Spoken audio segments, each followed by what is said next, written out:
Hi, everyone. Today we are joined by Professor Alexander Laskin. He's a professor of strategic communication at Quinnipiac University in Hamden, Connecticut.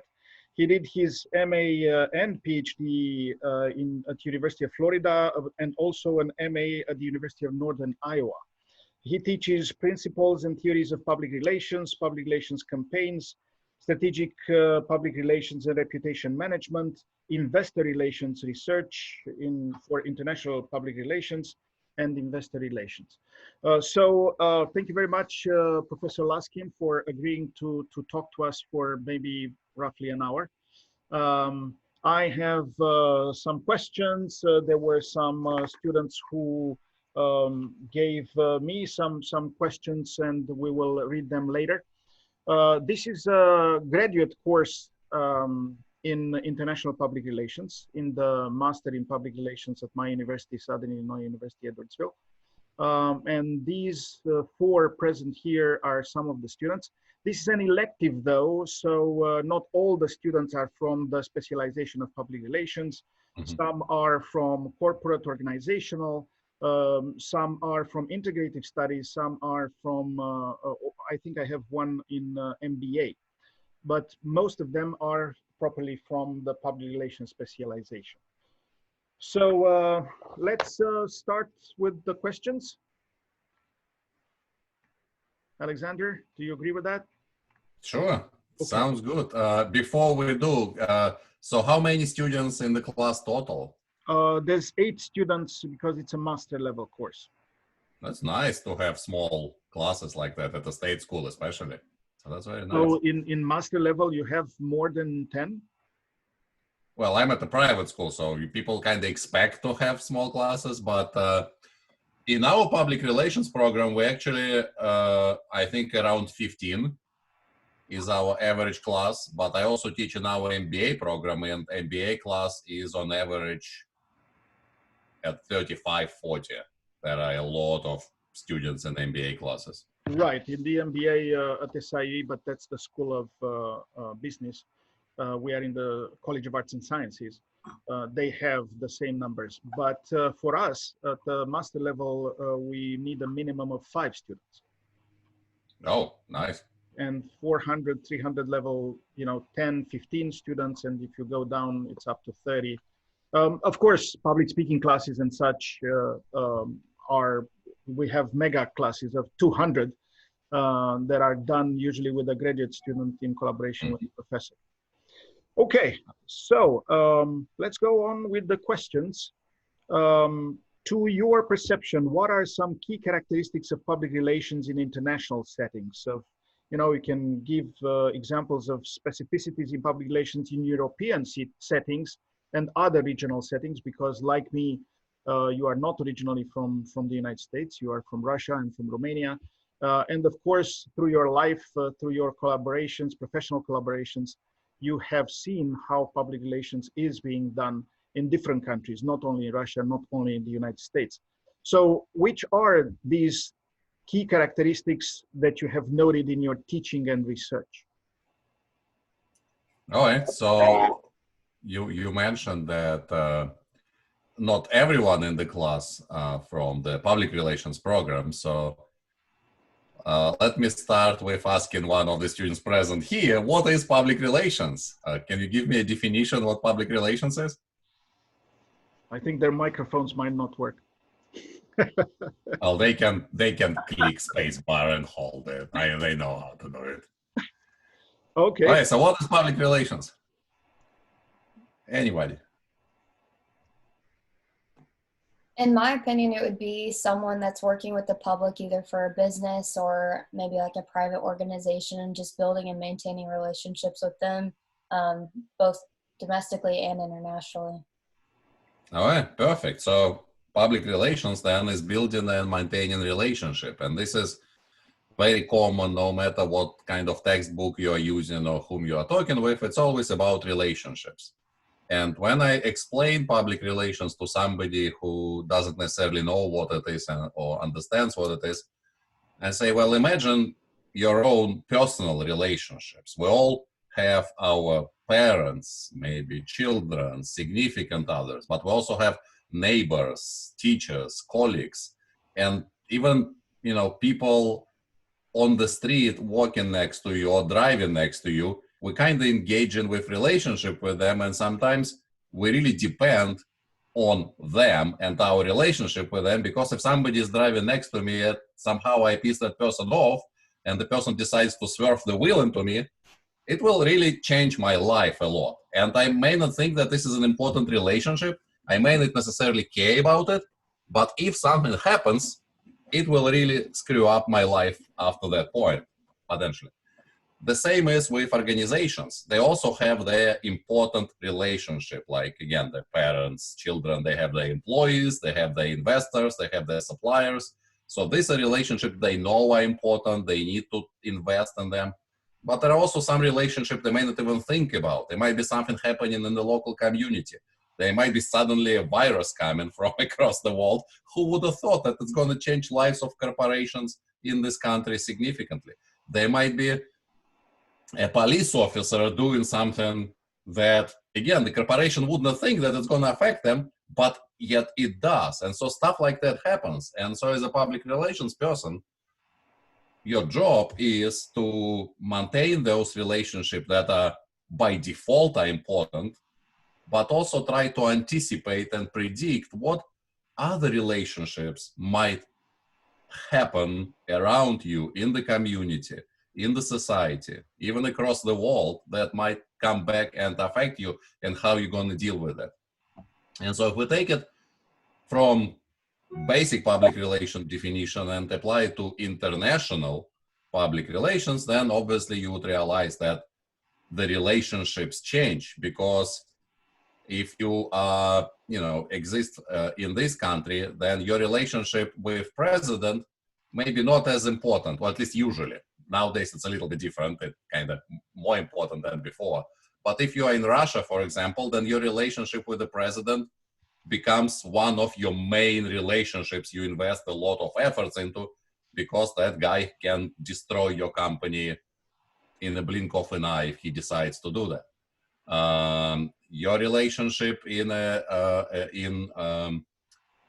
don't even know what other example I can use, but let's say your relationship with church or religious organization may not be important in this country.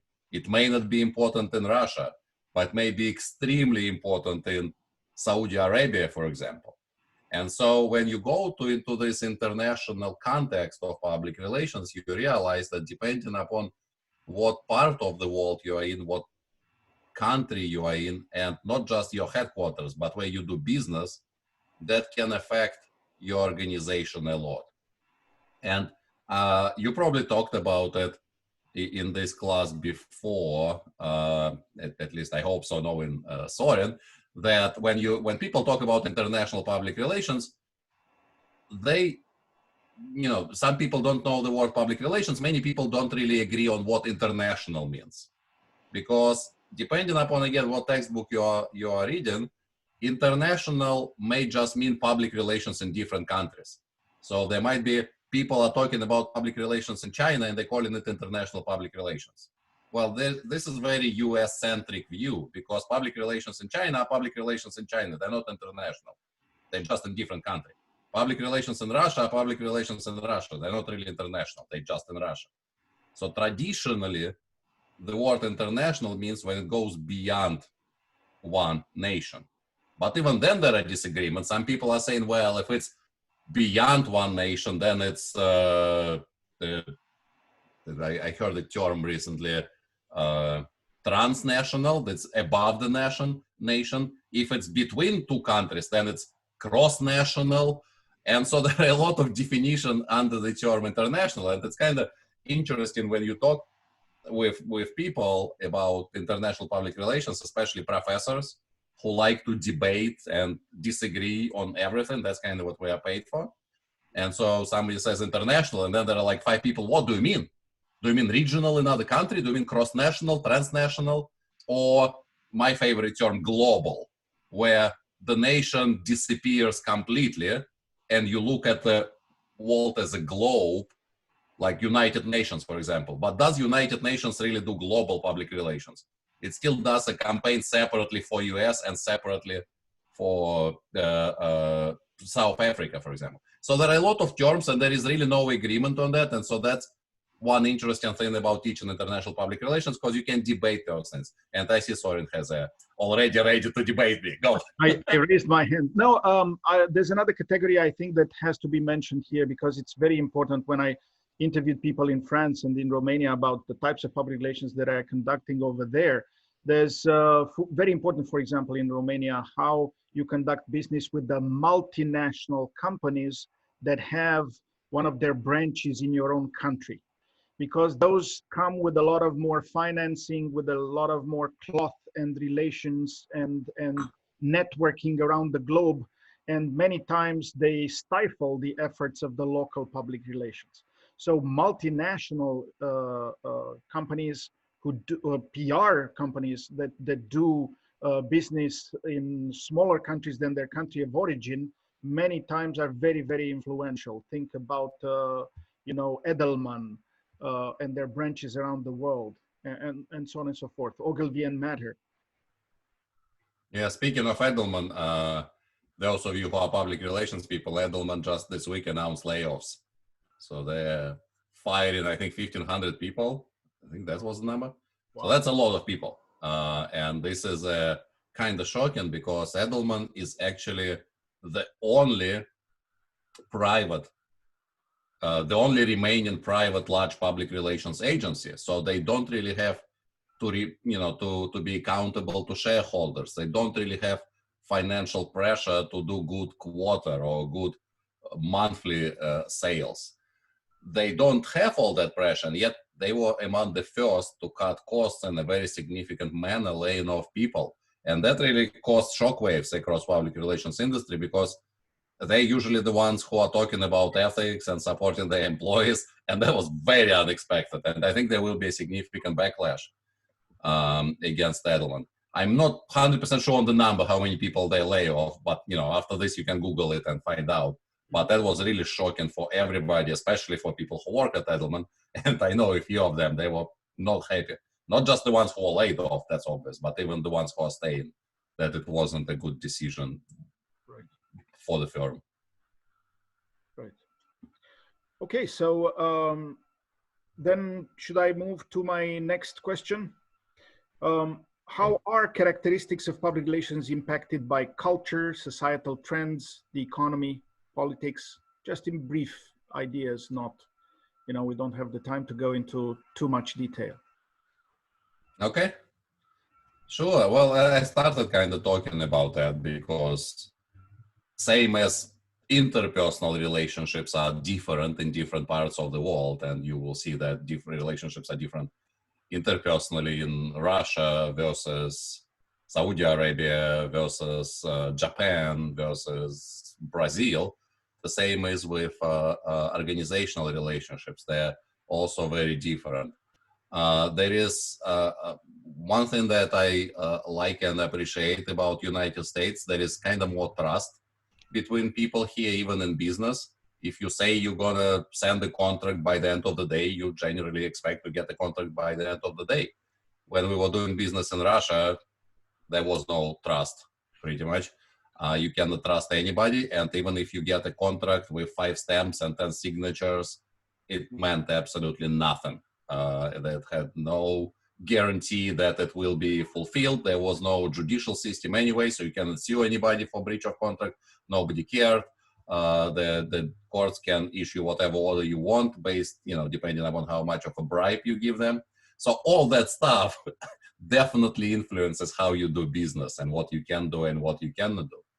And there is even a famous term coming out from Russia that I think there is even a book under this name, Zakazuha. Did you guys came across that word in your textbook, Zakazuha? No? So that's a traditional way of doing public relations in Russia, meaning you have to pay a journalist to write about you. So when you pitch a story, you send an email to the editor, for example, or you meet with editor and you pitch a story about a company, whatever it may be, you also expected to say how much you're gonna pay the journalist to write that story. In the United States, it's considered extremely unethical. You will be kicked out of PRSA. Well, nothing else will happen to you because PRSA cannot do much, but it is unethical practice in the United States. In Russia, it's the way of doing business.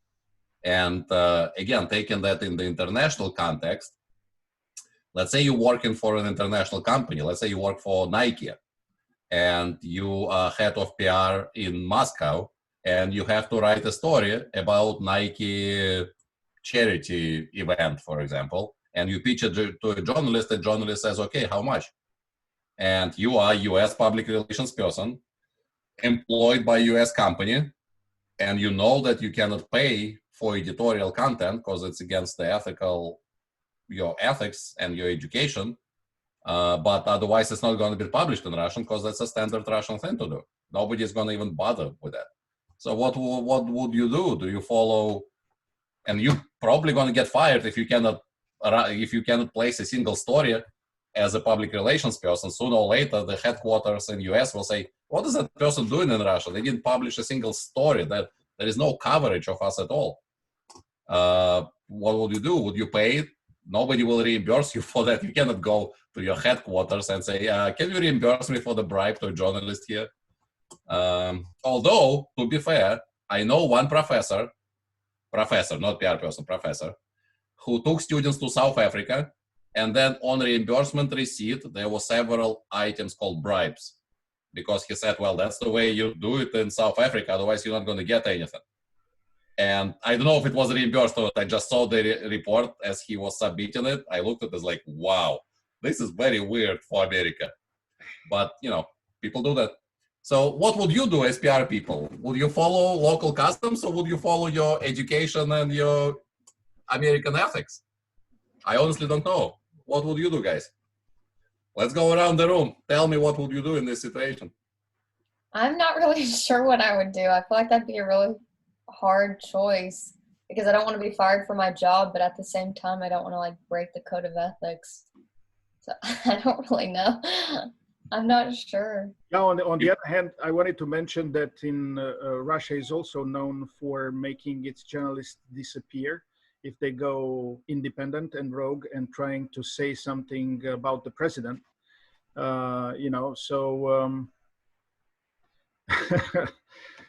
whole. Yeah, that's interesting because there were several stories where even when Kremlin, the president's office was sending some stories to the journalists, they were still asking how much.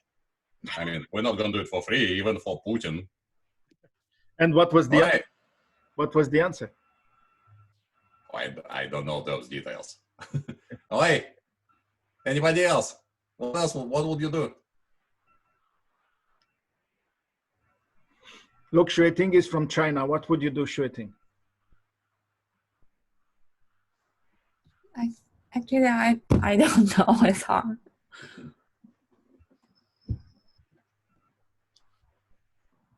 Well, if you go into international PR, you may have issues like that to deal with. John, sorry, I think I see you unclicked there. Oh, yeah. So I don't know really what I might do, but maybe I would ask around and try to check. So if something is not really illegal, sometimes in the work situation, things are done different ways. And you just have to maybe check around and see if that's safe and if it's really if everybody's doing it, and nobody is going to get in trouble. But I wouldn't want to commit a crime, Right. Yeah. On the other hand, I would be thinking, what if somebody is pulling my leg because there's this external perception that that's how things are being done in Russia, and they are just cheating me on this perception. And then I don't know, how do you give the money? Do you go with an envelope and put it in front of them, and then what? They around the world, police organizes things, and they can mark the money, and they can find your fingerprints on it. And then I think to be in prison in Russia, that would be really problematic. Wait. Nicholas unclicked there. Yes. What would you do? Yeah, I would probably follow my code of ethics, and I probably wouldn't partake in the bribe. All right. Well, answering your question, Soren, you would get an official email request to pay that. The journalist would either send you an email saying how much for me to cover that story, because they basically view it like they're working for you. If you want a story to be written, they expect you to pay for it. Otherwise, they would go write something else, whoever pays them. You want it, so they expect it. So it's not absolutely not illegal in Russia. That is expected. If you want, they can even give you a receipt saying, for working on a story about Nike charity. So do they pay taxes for that money? Say again? Do they pay taxes for the money? Yeah, the taxes in Russia, that's a whole different story. Not many people pay taxes there because, they go to Putin anyway, so what's the point? Okay, but is it in the legislation? Can a newspaper person, a journalist receive this kind of payment for their services? Is it in the... There is no law for or against it. Oh, okay. But, so we're talking about now laws in Russia. But what's interesting, a few years ago, I think it was probably more than 10 years ago, so it was already a while ago. Again, you can Google it later. I'll give you the name of the law. So several years ago, as the international businesses were growing, and particularly they are blaming Russia and China for those two things. In the United States, they introduced something called Foreign Corrupt Practices Act. So even though what you're doing is absolutely fine in Russia or in China, and it has nothing to do with the US territory, but if you're a US company or if you're a US citizen, you can still get prosecuted in this country. And I think the biggest story was HP computers, because they were, that's another common Russian practice. You cannot do business in Russia without doing this. It's called kickbacks. So if I'm HP and I wanna supply my computers to 100 schools in Moscow, and I want this contract to supply 100 schools in Moscow, I have to give 100 or let's say 10 computers for free to whoever is signing the deal. So these kickbacks, again, kind of standard way of doing business. And HP was doing them. HP was very successful in Russia. They were the most corrupt American company in Russia. They supplied the Kremlin, they supplied the Russian Senate, they supplied almost every federal and state organization in Russia with their computers and printers and everything else, because they were the best at doing kickbacks.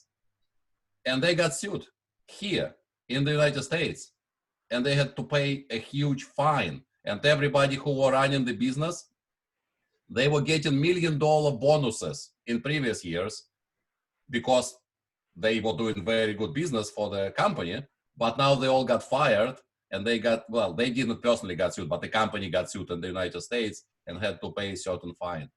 And the same happened with Mercedes. Almost all federal government in Russia uses Mercedes because they are good at doing kickbacks. They learned it very quickly. And they got sued in Canada because Canada introduced a law similar to Foreign Corrupt Practices Act. And they paid a huge fine in Canada, not in Germany, because Germany doesn't care. What's good for Mercedes is good for Germany. But in Canada, they got huge fine for doing those Foreign Corrupt Practices. So international PR, international business in general can be very confusing. You are not violating US laws. You're not violating Russian laws. Well, you are violating US laws, but you're in Russia. Why would you follow US laws? But when you get back here, you can be sued and you may lose a lot of money. So it, makes it very difficult, all these complex issues that you have to deal with. But it pays well. So. Yeah. So at least they have golden parachutes at the end, right? Oh, I'm sure. I actually knew one of the person. He was Russian, not American, who was the one of the top salesmen at HP. He has a private island in the United Arab Emirates and a lot of other cool things. So he's fine. He's set for life. Selling HP printers. Wow. Wow. What do you know? Reminds me of an episode of An Office when they got acquired by Sabre. Okay. Okay. Is there any influence of politics? I mean, it's obvious for me, but what is your perception? And I don't know if we can move away from the model of Russia. Maybe, maybe you can give another example. Please don't go to Romania. You told me that you were at a certain moment that you were working for a company that was doing business selling gas in Romania, right? Well, I worked for a multinational company that had some political connections in Russia, and they were going around the world buying all the properties that are available. And I was in Romania buying UPET. That's a factory that builds different oil equipment, drilling rigs, mostly. So yeah, but the amount of bribes we were requested to pay to even be considered to be allowed in the auction to buy UPET was beyond anything we were expected to be paid in Russia. So it was way worse. So it was way out of my league. But you know, of course, guys, you know that politics are important. You know it in the United States. If we can abandon international perspective for a second, when Trump tweets about a company, its shares may go down, and there were stories like that when he was saying bad stuff about a particular company. And even if it doesn't affect the share price, it may affect a different the company itself, and they have to respond. And how do you respond? This is a elected president of the country. If the president is saying that your company is doing something bad, you have to listen, you have to respond to that. And again, 45% of people voted for that person, and then 45% voted against that person. How do you balance in this situation? And the polarization is increasing every day. So there are obviously challenges when you're dealing with different political situations. And by the way, this traffic of influence is actually going many times both ways. For example, just the other day, I saw a piece of news talking about the fact that Donald Trump was approaching the Chinese president, asking him, begging him, hey, your government should buy more agricultural products from American farmers because I need them to vote for me in November. I think Bolton was disclosing these things. So, many things are done here as a traffic of influence, not necessarily as a direct request for bribes. But it has the same effect because it influences in millions of dollars business being done internationally.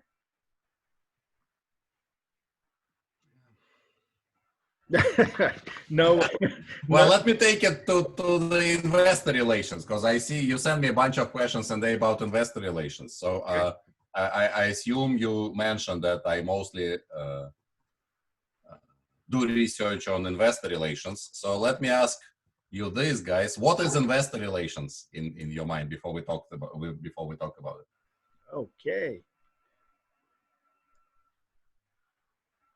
Can you say that one more time? I'm sorry. My Wi-Fi cut out for a second and I didn't hear what you said. So we talked about public relations, and Brooke actually gave us, you gave us the definition. Thank you. What is investor relations? We go from PR to IR.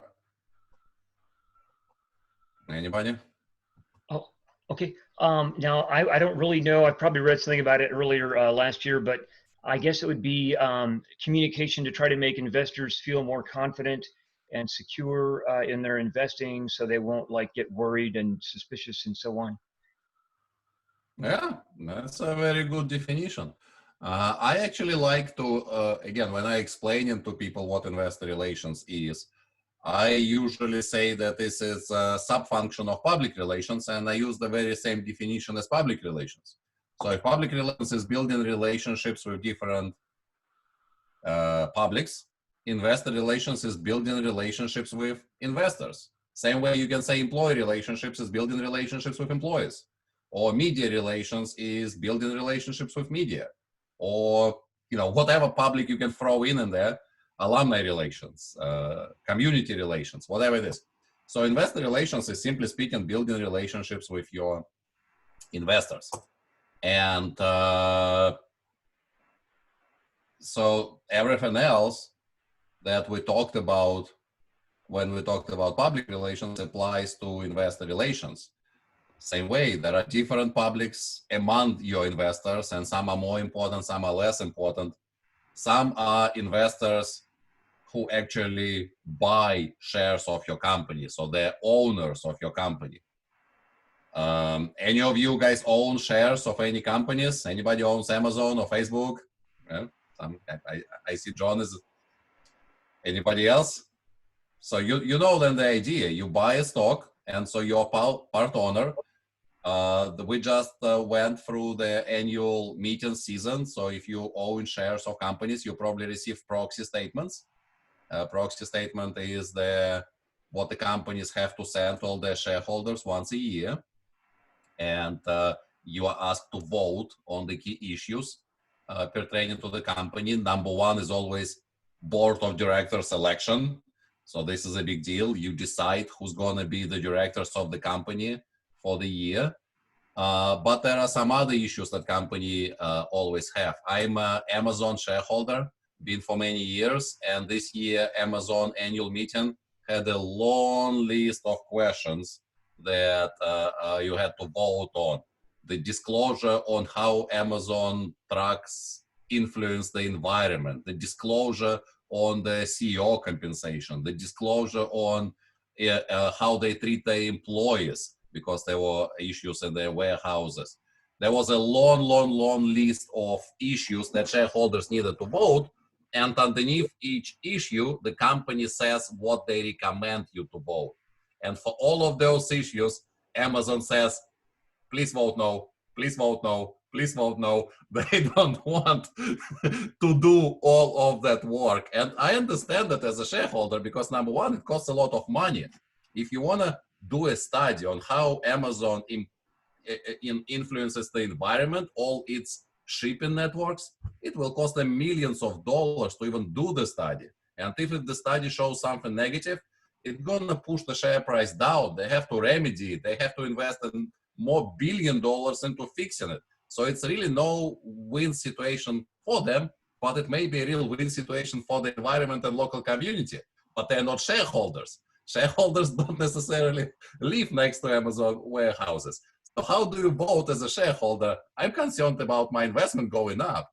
And for many people, I'm a private investor. But if you're a professional investor, you have a duty to people whose money you are investing.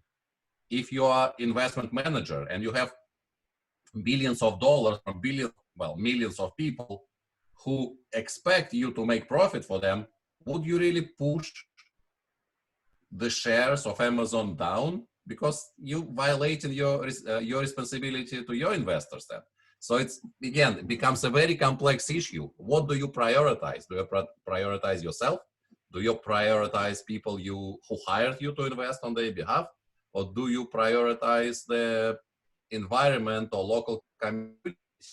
Again, thinking about public relations and identifying the issues. If Amazon is really bad at the environment and people start dying in 50 years, then, well, maybe your priority should have been different, because now definitely the share price will go down. There are less people to buy stuff on Amazon. So all that, again, brings a lot of complex issues that you as professionals will have to decide once you graduate and take your managerial jobs at Amazon, Facebook, and Google, and whatever else you're going to end up. So you'll have to decide all that stuff.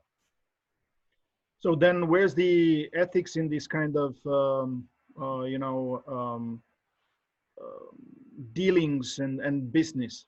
because it seems to me that we are seeing signs on the international markets in the past 2 decades that these business practices are actually destroying the environment, bringing just fleeting, gains to companies or to their investors, and then actually creating more income differences between different categories of populations. Such, practices of giving loans to people who could not actually pay them back, predatory loans, the bubbles that existed in 2008, the crash of Fannie Mae and the other one that provoked then a domino effect in the American economy, and then it sent waves into the international market.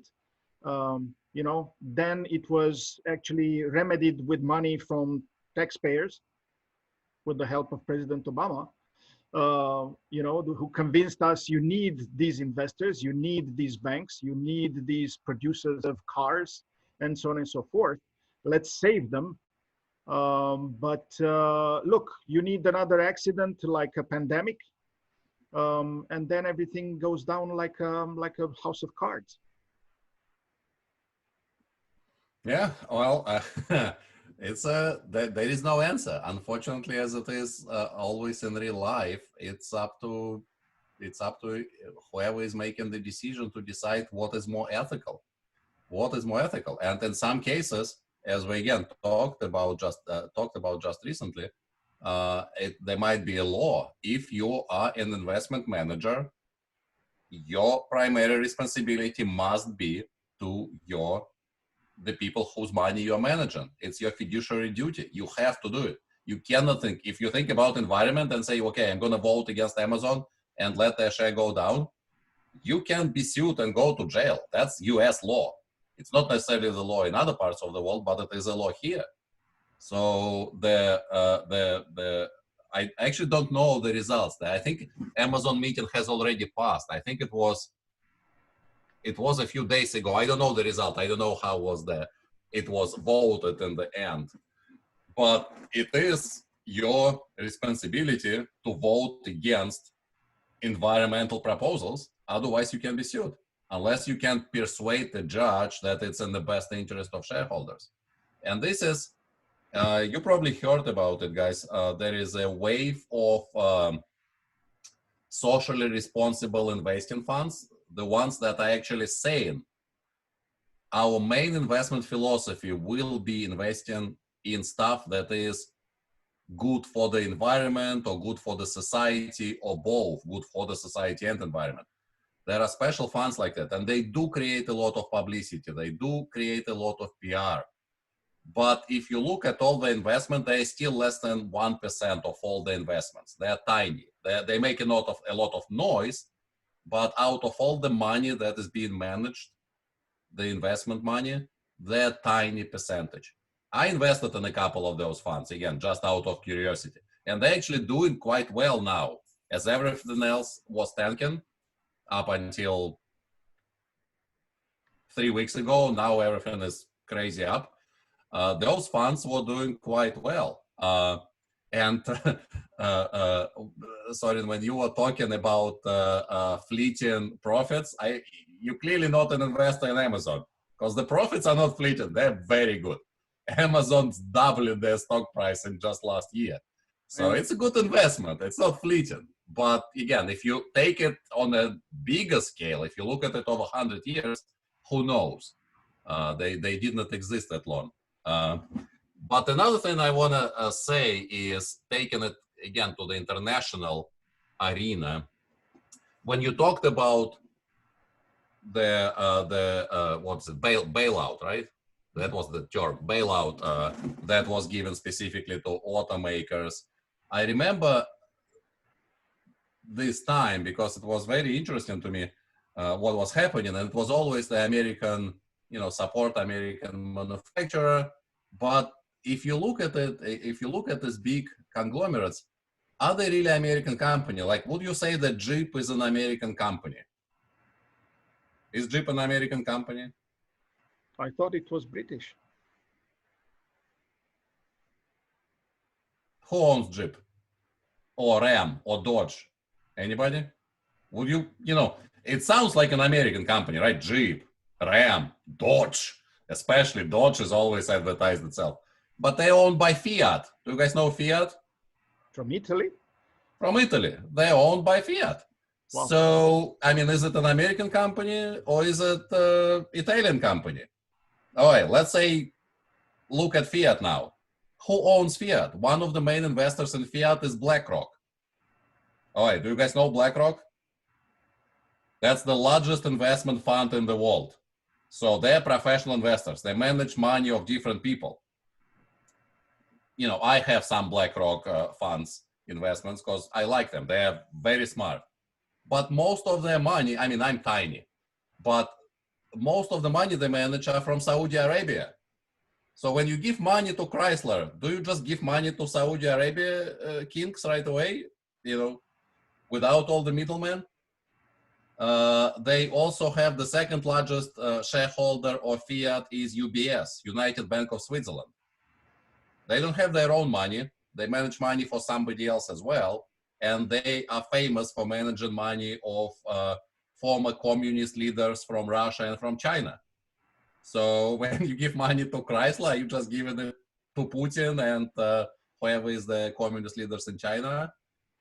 It's all on in the corporate world. There is really nothing American or Russian or European. It's all intertwined. It's very complicated. These big corporations, they're stronger and bigger than many countries. And it's impossible to understand who really owns what, especially again, if you go to BlackRock or UBS, they don't even have to disclose anybody whose money they're managing. There are certain situations when they have to disclose it, but we don't know. Fiat doesn't know. Fiat knows that BlackRock is their largest shareholder, but whose exact money they are managing, who exactly owns Fiat, Fiat doesn't know. They have no idea whom they're sending their profits to. They don't know. In many cases, people don't own shares directly. I can go today and buy one share of Fiat, but in most cases, people don't do that. Instead, they go to BlackRock or Vanguard or any other big fund, and they invest in the fund, and then the fund invests on your behalf, and the company has no idea. You mentioned, sorry, you said British. I think you confused Jeep with Rolls-Royce or Range Rover, because these are like famous British brands. But even then, let me ask you this, guys. Do you know who owns Rolls-Royce? Who is the owner of Rolls-Royce? I think it's BMW or BMW. So is Rolls-Royce a British car or is it a German car? I mean, it's part of BMW right there. Yeah, and then who are the shareholders of BMW? I don't know. It's probably some American fund as well, because all the money go from America usually. I have been with some students from SIV at their headquarters in Munich. Say again? I have been to their headquarters in Munich. BMW? BMW, and their main speaker over there was of American origin, so that's why he received us. Oh, okay.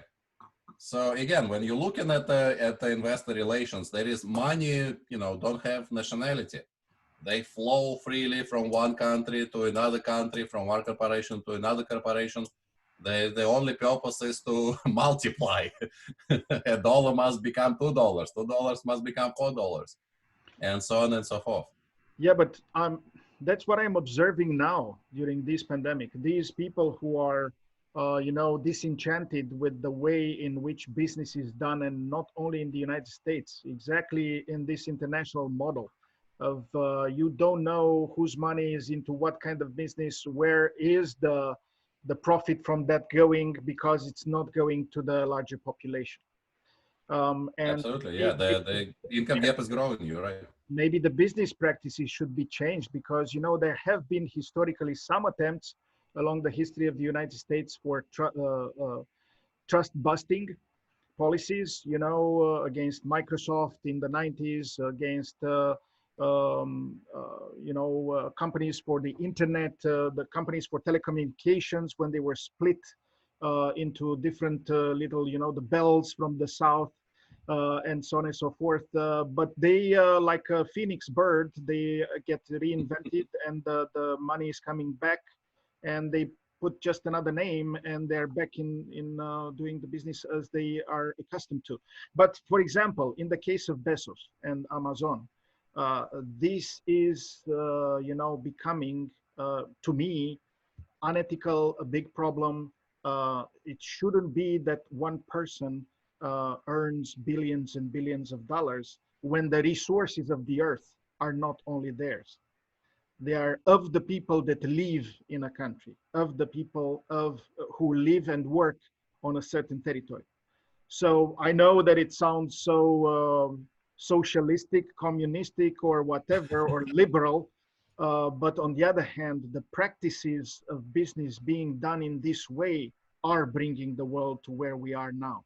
And to call somebody, put fire somewhere and go to Florissant, Missouri and loot a TV set when, a company like Amazon can take billions out of the works of so many worker bees. That's not fair, and it's destructive to the core of the human relationships. Yeah, no, you're absolutely right. One thing in defense of Bezos, I can say that he's not the only one who got all the money from Amazon. As you probably guys read, he recently got divorced, and so his former wife just got half of all his money, and now she is the third richest person in the world, I think, of all. So he needs he did share. He needs to by court order. He needs to recover from that loss. Oh, I'm sure he already recovered, because Amazon was doing very well over the last year. Yes. But yeah, but he lost half of his money to his wife after the divorce. By the way, Zoom, Skype have been doing very well lately because many people are interested in them. But little by little, they will find a way to monetize that, and I guess we will see more and more marketing through these channels. Yeah, I think universities are paying Zoom. I don't think it's a free service, so they do already monetizing it. It's a subscription model, I think. I know they charge separately for Zoom meetings, then they charge more for Zoom webinars. So yeah, Zoom share price is doing very well. If we could if we could predict this and invest in Zoom in December, we would have been doing quite well today. Right. Okay, let's go to an actual question. And because we have Shueting here, she was asking the first question here. What does it mean that COVID-19 caused the US stocks to plunge in March 2020? What are some changes in investor relations in international settings due to this? Okay, good question. So the investor relations, as I said, it's mainly about building relationships and maintaining relationships with your investors. And traditionally, all investors are divided into two types based on their investment philosophy: growth investors and value investors. So let's start with value investors. Value investors are the ones who are looking for investment that is undervalued. So they're trying to find something that other people don't appreciate or don't understand. For example, just a year ago, Walmart was trading at half the price it is on today. People were thinking a year ago that Walmart is going to go out of business, that everybody is buying stuff online, nobody needs Walmart, it's just, stupid old business model, nobody wants it. So that was undervalued. And so investors who are value investors, they're trying to find a property like that and say, people don't understand that Amazon is good, but if you want a loaf of bread, you're not going to order it off Amazon. You're going to go to a local store. And which store has the best connection to the people in the United States? That's Walmart. There was a study done that says that more than 90% of people in the US have a Walmart within 10-minute drive. And Walmart was able to completely revamp the e-commerce. There is a famous, very, very amazingly good PR agency called RGA. Any of you guys heard of them? If you want to be looking for jobs, start with RGA. It's probably the best agency. They do PR, they do advertising, marketing, they do all of it. It's R, then there is /GA. So you can Google it. they redesigned the whole e-commerce for Walmart, doing those. They invented that idea. I don't know if you guys Walmart users or not, but they invented that idea that you go to Walmart, pop up your trunk, and the Walmart loads the groceries in the back of your car, which was extremely useful now during the pandemic. You don't even have to go inside. So they invented that for Walmart. That was their RJA idea. And so slowly Walmart, by rebuilding itself and focusing on groceries versus other stuff, but when people go and buy groceries, they buy other stuff as well. Why would you wait 2 days from Amazon when you can buy it right now? And Walmart now is doubled its price. So this is the value investors. So going now to the pandemic, what do you think value investors are doing now? They're buying everything non-stop because everything is undervalued now, or at least 3 weeks ago. Now everything is way up. Honestly, I think now it's overvalued, but it's not an official investment advice. But up until 3 weeks ago, when the prices went down, all these value investors, I know for a fact of one fund that is mostly Saudi Arabia money again. That's they own, Saudi Arabia funds own a lot of stuff in the United States because they think it's a safe investment. They bought, I think it was 5% of the whole company of Carnival Cruise Lines, Norwegian Cruise Lines, and what's the other one? Royal Caribbean. So all these stocks was so down after this coronavirus stuff that these value investors are grabbing thousands and millions of shares of the cruise lines, the airlines, whatever else that you think was affected a lot by the pandemic. They're grabbing it because this is the time to buy, or it was up until 3 weeks ago. So we were told this is like a war situation. So it's happening like in a war, right? Yeah, only very good profit. Well, all wars are profitable, so whatever. But anyway, so this is how it affected value investors. They are enjoying it. This is the best time ever. The worse the company is doing, the more undervalued it is. So you need to buy it because it will increase in value eventually. I don't know, what do you guys think? Will cruise lines ever come back? I have some stocks in cruise line, Norwegian, and then I think I have another one I can't remember. And it's actually gone up in the past, I think I got it like 2 months ago. So they might once stuff starts opening back up, but I think it just depends, like Hertz. I didn't think that was, they filed for bankruptcy. It was, I think, Chapter 11 bankruptcy. Mm-hmm.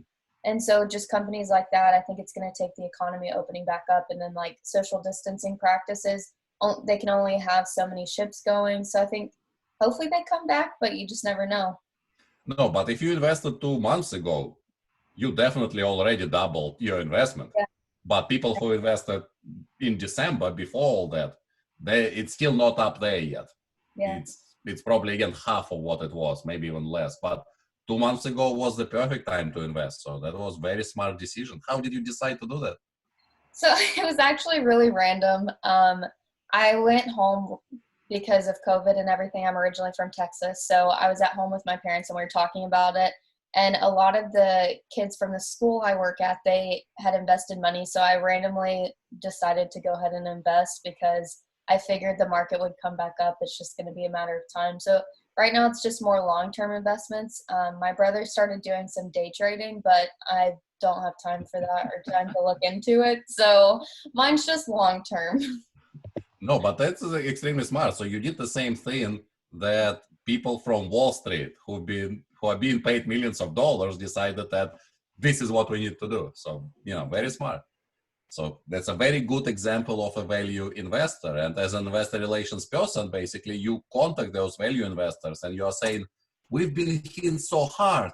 Everything is terrible. Our stock is completely decimated. We are worth almost nothing. And value investors, I like how it sounds. I should go and buy it. So you instead of saying how good everything is, you say how bad everything is. And value investors would love it. So these are value investors. And then the other type is growth investors. Now that's more difficult. Growth investors are trying to find an opportunity of investment that will grow in the future, the one that will bring more open to new markets or bring more customers, that maybe it's a startup that nobody knows about. So if you wanted to invest in Facebook 10 years ago, that would have been the growth investors, because Facebook was making no money. It was overvalued by far. People were paying for it way more than it could ever make in money. So value investors wouldn't touch Facebook 10 years ago. They wouldn't touch it today. But growth investors, they might think, well, now there are what, 200 million people using it? I think it will grow. And they would have been right, because now it's for 3 billion people. So you're looking for opportunities of growth. TikTok. How many people use TikTok today? Do you think it's going to go to 3 billion like Facebook?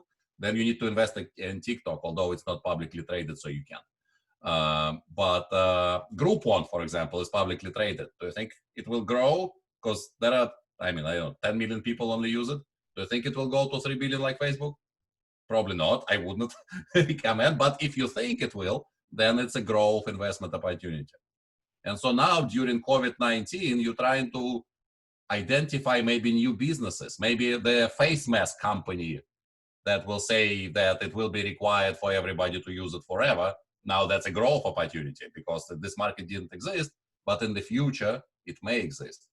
Or hand sanitizer might be a growth opportunity, because maybe everybody will have to use hand sanitizers every 5 minutes. There might be a law to say that. I don't know what people are saying, that the growth investment today are cars. Car stock is not doing very well, but people are saying because nobody wants to ride buses, everybody will be buying cars in the future, because again, the social distancing and all that stuff. So cars are future growth investment. And if we look at Tesla, for example, over the last 2 months, it almost tripled in price in just 2 months. So if you, Brooke, invested in Tesla instead of cruise lines, you would have tripled your investment by today. Now, too late, obviously, it's more than $1,000 today, but it So was 200 something.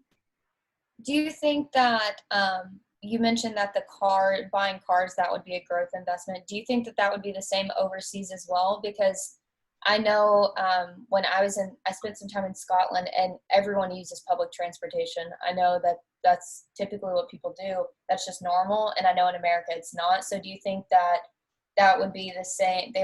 Investors would have the same mindset if they're overseas, whereas in the United States? I honestly don't know.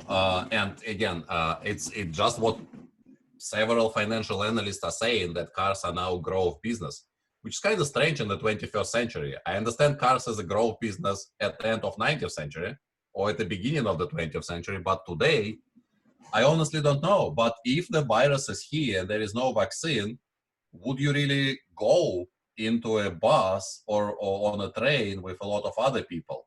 Would you rather use Uber or buy your own car?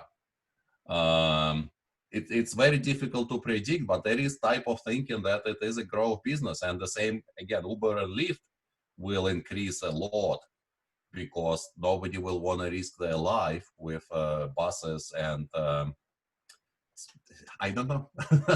Let me ask you something else. I read about the government of Sweden investing into helping people go back to the university, because they need to reshape their skills into new realities of the society because of the coronavirus epidemic. So there might be, at least in Sweden, an uptick in payment for courses at universities.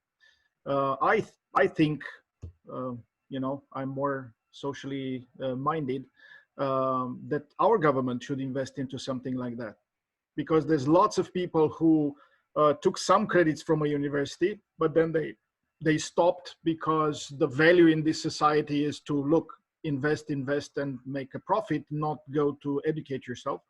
Mm-hmm. But in certain important moments in life, you realize that you could have increased your education skills, having diplomas that count somewhere, and so on and so forth. Well, good thing for Sweden, education is free anyway, so they're lucky there. But there was a lot of discussion, and you guys probably know that better than me, during the last election, that there was, if Democratic candidate would have won the election, the chances are we would have had free or significantly reduced college, which may be good for many students. For me, who works at a private university, I don't know what it would have done to my university. Honestly speaking, I'm sure Harvard and Yale would survive, but my university is ranked 153rd in the United States, so not even in the top 100. So, and it's a private university of only 10,000 students, so I don't know what would have happened to us. But we have new election coming up, and there is again a chance that the Democratic president might happen. So I think it will be very good for state schools, because a lot of students will shift to state school, a lot of state funding will go to state schools. A lot of students will go to state schools. I'm sure more than states will provide support. So you will have to teach more classes with more students, but it might completely devastate smaller private colleges. So it's hard to predict what's going to happen with politics and economy and everything else. That's why people being paid a lot of money to do those investments the right way, or some way. And remember that actually the United States had an increase in, more skilled workforce and more recognition in the world after the end of the Second World War, when they invested with the GI Bill in the future of certain generations of people. So if this is a war situation that is leaving now a lot of people, millions of people without work, because actually now we discovered that those jobs were not really jobs, they were gigs, right? To work as in a bar, in a restaurant, in the hotel industry, as a student, to have a small gig here and there, to help rather than really have a stable job that pays real money, to work in a Walmart. Maybe that's where the government should invest to help these people reinvent themselves with new skills. Of course, it's gonna hurt those banks that were catching a lot of people into student loans.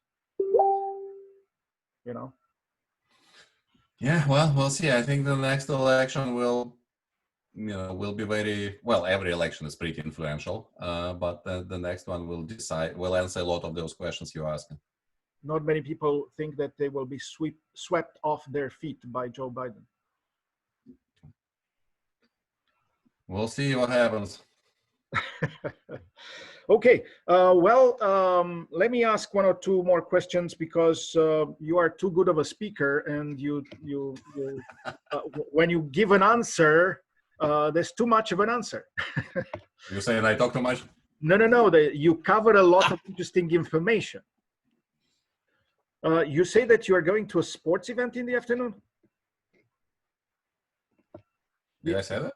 Didn't you say at the beginning of the discussion that you have something in the afternoon later, like a sports thing? Well, maybe I misunderstood. Sorry. So let's ask another question here. What is the most difficult hurdle of international investor relations? How is it overcome?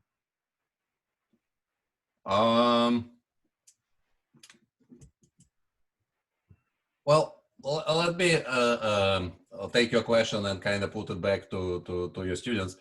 How many people do you guys think work in investor relations? How many people are investor relations professionals? Let's say in the United States. I can give you a comparison. For public relations, the largest professional association, PRSA, has about 22,000 members. So PR is 22,000. How many people do you think are investor relations professionals? But I thought the number of PR professionals in the United States is about 300,000. No, I'm talking about the membership of PRSA. Right. So the other ones, they're not members. So let's take the largest professional association for investor relations people. How many do you think are members? How many people are there? Just throw me a number. 10,000. 10,000? Anybody else? 2,000. 2,000, okay. Nicholas? I'm looking at you, so I would say 3,000. 3,000? Why? What do we win? All right, sure can, John. Okay, so you made it, I guess some of my things on, you made a comparison of, so you and Dr. Anastasia were comparing people in this society versus how many people work in the industry overall, which was, Dr. Anastasia said 300,000, you said like 22,000 or something like that. So I don't really know which one you mean. Do you mean are members of an investment Yeah, relationship? let's go by the membership. Yeah. Membership. So I have no idea, but I am thinking about people who work at like Edward Jones, but they're not necessarily members of that society. I have No, no they wouldn't idea. be investor relations professionals. They would be like investors. Okay, yeah, like the financial advisors, like at Edward Jones, if you go there, they set you up with a financial advisor. But I honestly have no idea. All right. Last but not least.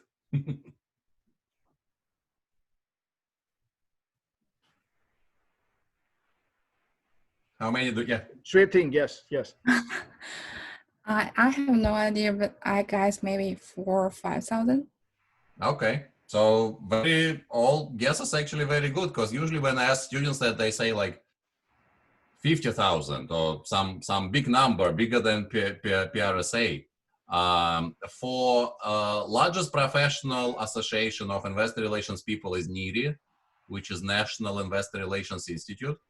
So these are the people who actually have jobs in investor relations, dealing with investors on a daily basis. And the membership is about 3,000 people. So it's a very, very small profession, very intimate. Everybody knows each other. When you go to a conference, they have a conference every year in June. Obviously, this year it was canceled. There are usually 1,500 people there. So it's half of all investor relations people show up. So once you get a job in investor relations, you pretty much know everybody and everybody knows you. So that's why it's easy to go like from Microsoft to Google to something else. One of my former students, she got a job in investor relations. She first did IPO for Facebook, then she left Facebook, did an IPO for Alibaba, then she left Alibaba and become an investor relations consultant. And then she went back to Facebook because she said there is no better place than Facebook to work, although not in US office, in London office.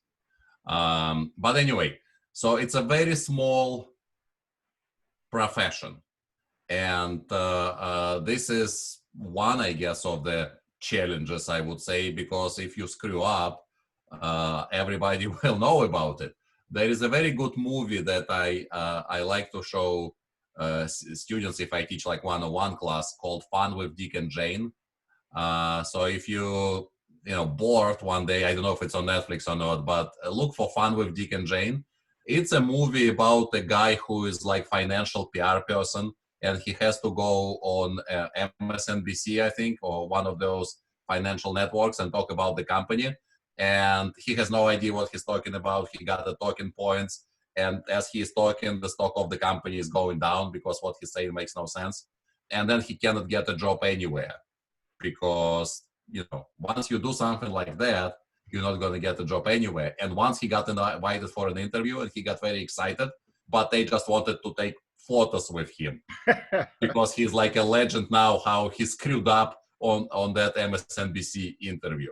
So this is kind of what investor relations is like. Everybody knows you, and this is good in one sense, but it's also bad in some sense. It's a very small profession. And another thing, and sorry, and again, stop me at any time because I know we're past the time. I don't want to hold you, keep your students prisoners on Zoom longer. And I don't want to keep you from your family, The next thing I have on my schedule is swimming in the pool, so I'm good.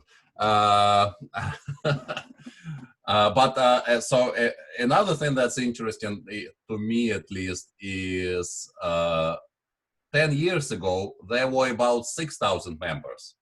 Now it's only 3,000 members. So the number declined in half over the last 10 years. And anybody want to take a wild guess why there are less investor relations people today than there were 10 years ago? Because maybe everything is consolidated. Yeah, so that's why they pay him the big bucks. There is an enormous amount of consolidation and monopolization in the financial market. The companies are getting bigger. The This is Instagram. what I consider that is bad for all of us.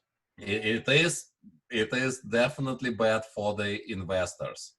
And I'm sure you can make arguments that it's bad for community and employees and a lot of other publics. But Instagram, it would have been a huge company 10 years ago, if it existed 10 years ago. But today it's not even good enough to be a separate company. It didn't even get the chance to become a public company. Facebook just swept it, bought it, and that's it, done. The same with WhatsApp. It would have been a great company. But all these Facebooks and Google and everything else, they grab all these little companies and they merge, they acquire them, they eat them, they process them. And we don't even have as many companies today as we had just 10 years ago. It's not just the amount of investor relations people that decreased. The amount of companies, corporations decreased. 10 years ago, we had 10,000 companies in the United States traded on different stock exchanges. Now we have only 4,000. So more than half of companies completely disappeared. They either went bankrupt or most often they got acquired by another company. And so today you don't need as many investor relations people because there are not as many companies. If there are only 4,000 companies, 3,000 investor relations people is enough, and the other 1,000 will, using PR people, or they are not big enough to have their own investor relations staff, so they have an agency doing the investor relations for them. And Soren talked about it, that maybe it's time when we again break up those monopolies, like happened twice already in the history of the United States, because the level of monopolization in this country is it's not just in this country, as I said. How can you say is Jeep an American company or Italian company or Saudi Arabia company? These corporations are global and they're huge. They're bigger than many countries. And this is another challenge, I think, of the investor relations profession is the companies monopolized and investors have to monopolize as well. If you go buy one share, it means nothing. You have no say. You have to buy millions of shares to have some say in the company management because the companies are now big and expensive. You have to have a lot of money to own significant amounts so you can influence the decision at the board. And as an investor relations person, you now have to deal not with a company that owns 10 million of your company. You have to deal with investor who owns 10 billion of your company. And this is obviously a very different conversation. They think they don't just own your company, they own you. And they treat you differently as a result, and they expect more from you.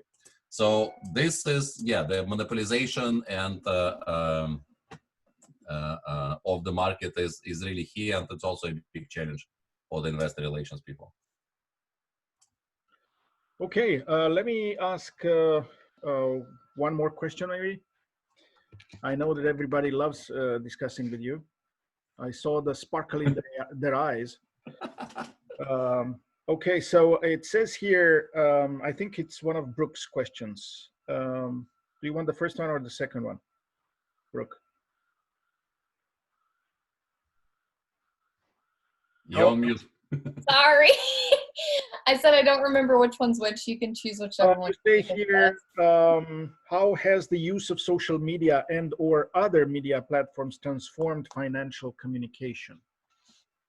That's a good question. A friend of mine in 2008, he started a company. I already forgot the name of it, but he wanted to create a consultancy that would help corporations communicate with shareholders, with investors on social media. So he went bankrupt in 2010 because there was no business. Nobody cared. Nobody wanted to hire him. And maybe he did it too early. Maybe he was too smart. Maybe today it would have been better. But what's interesting is back then, and I was helping him back at the time with this company. I was writing like opinion pieces for his website, so I guess he was trying to promote his business. Many professional investors, they don't use social media, at least they did not use it back then. Number one, they were prohibited.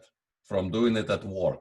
If you work for Edward Jones, for example, and you sit on your computer, there would be a firewall that would ban you from going to Facebook or going to Twitter or whatever else, MySpace, whatever we had back then.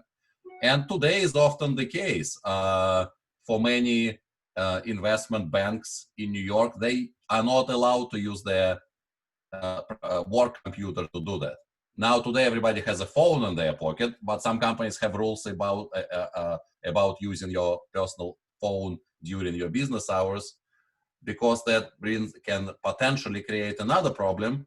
Is you might say something or type something on social media that is not really publicly available information, and that might create problems for your employment. You might say something about a stock. Let's say I just bought $1 million worth of Amazon stock, and that might influence other investors, and that might hurt your company.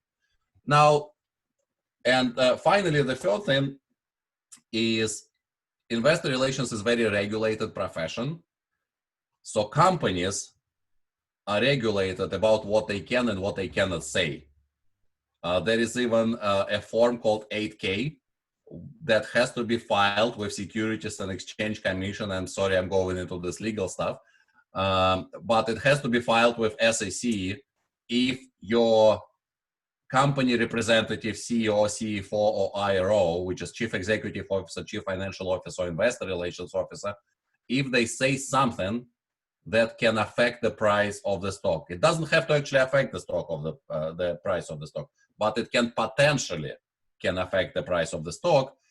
If you say it accidentally to somebody, you have to immediately file it with Form 8K to tell SEC about it, and they make it public, because the fear is you may disclose privileged information, like what Martha Stewart went to jail for. She got a tip on an investment. And so if you do that, if you tell Martha Stewart something, you're breaking the law. So you need to immediately file with SEC, Securities and Exchange Commission, Form 8K, saying what exactly you said and to whom, and they make it available to all the investors. So that's called selective disclosure. And if you keep doing it, you will be paying a fine, and eventually you might lose your job or even go to jail. And SEC also decides what it considers official disclosure platform, and social media was not part of that. So if you say something on Facebook or on Twitter, it's considered the same way as if you whispered it to Martha Stewart's ear, which is illegal. You have to immediately then hire your lawyers, prepare 8K form, and submit it to SEC within 24 hours. So basically, all social media posts were illegal. And Facebook was complaining about it, and Twitter was complaining about it, and there is a whole, even Twitter created specifically for financial communications, stock tweets, where the whole conversation is about stocks and investments. And yet, the government still didn't recognize social media as an official disclosure vehicle. It all changed just 2 or 3 years ago. They passed a law saying that social media can be used if the company can prove that investors know that this is a standard place for company to post information. So if you establish that Twitter is where you communicate to investors, then it's allowed. So you don't have to then rush and hire the lawyers and do all that other stuff. But it's very, very recent. In investment community is pretty conservative. So it took a long time for that to happen. So, but again, companies can now do it, but they still not necessarily comfortable with doing it. They still send it to their website. They still at the same time send it to Securities and Exchange Commission. They still post it, send a news release to MarketWire or Newswire or PRWire, whatever the wires are out there today.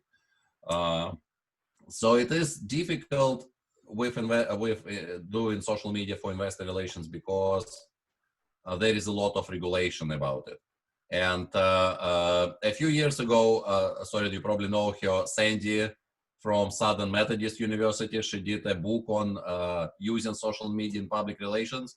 And she asked me to write a chapter about social media in investor relations. I remember I did a lot of research on that, tried to find some good examples. And it was very difficult to find good stuff, because not many companies are are using it, and not many investors are using it because, again, of all these regulations and problem with selective disclosure.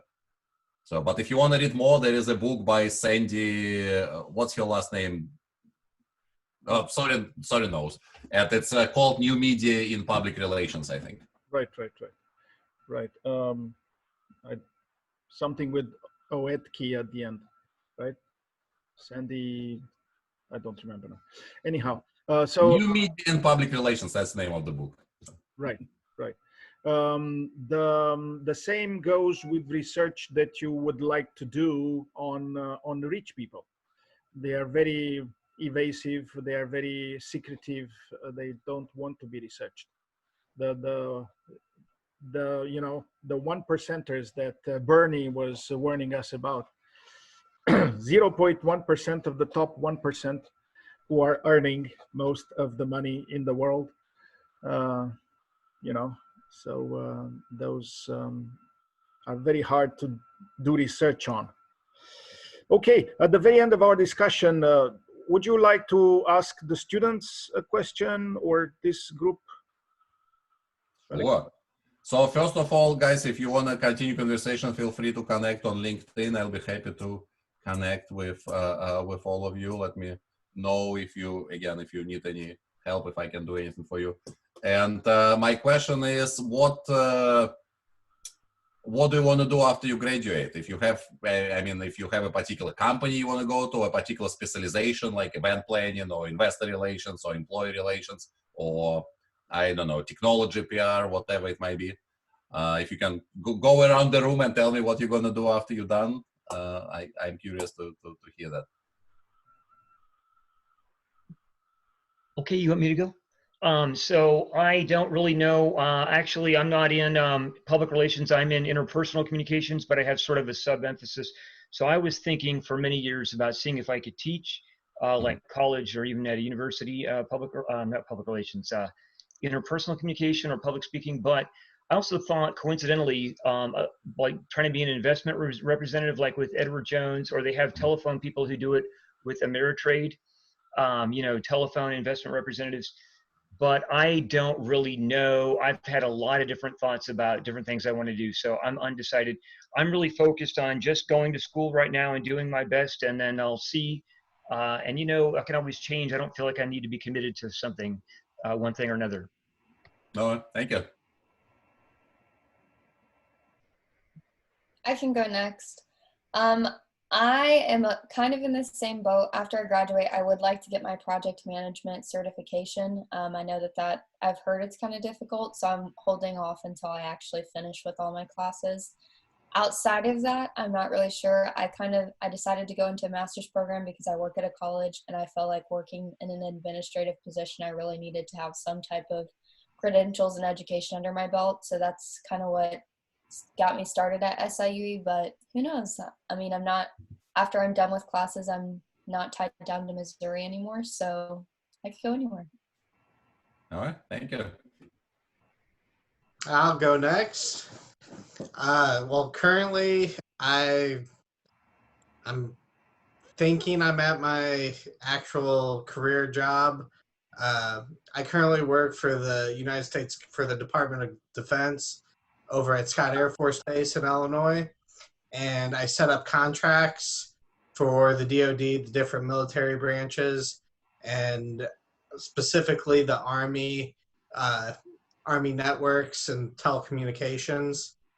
And that's my full-time position, great pension and all of the benefits. But on the weekends, it's kind of a rough time, but I'm a police officer in central Illinois. So there's a lot of, unrest around the country with police right now. And so I just got to keep my guard up. A lot of jobs. Oh, yeah. Cool. Wow. Okay. Thank you. Okay, I am the last.